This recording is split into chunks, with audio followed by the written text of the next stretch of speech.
Ito yung hindi dapat nawawala sa bahay ninyo kasi guys, lahat tayo nagpiprito. Alam nyo, sobrang mura lang ng patuluan na to tapos ang kapal. Tingnan nyo naman kung gaano kakapal yan tapos ito. Yung tipong kahit mapatama, mahulog, hindi yan basta makukupi mga guys. Tingnan nyo naman, stainless steel, hindi kinakalawang tapos ang mura. Nakakatuwa, ang ganda mga guys, ang aesthetic niya.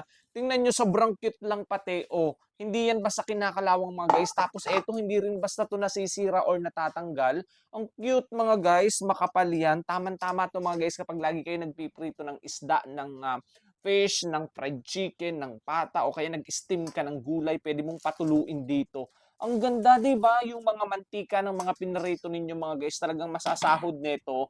Ayan, malalim din kasi ito, tapos makapal. So, sa bawat bahay natin, lahat tayo nagpiprito. Alam ko yan mga guys, kaya dapat hindi ito nawawala sa inyo.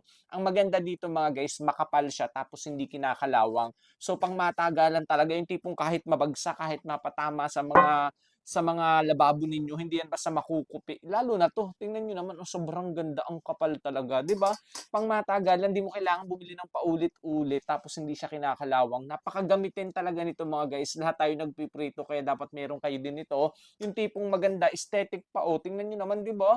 Sobrang cute. Alam niyo ito yung pinakamalaki size, 26 cm to. Yung sumunod dito 24, tapos yung pinakamaliit 22 cm. Ang cute lang niya, kaya perfect talaga sa mga kitchen, yung mga everyday nagluluto diyan, nagpiprito. Gaya nyo, gaya natin.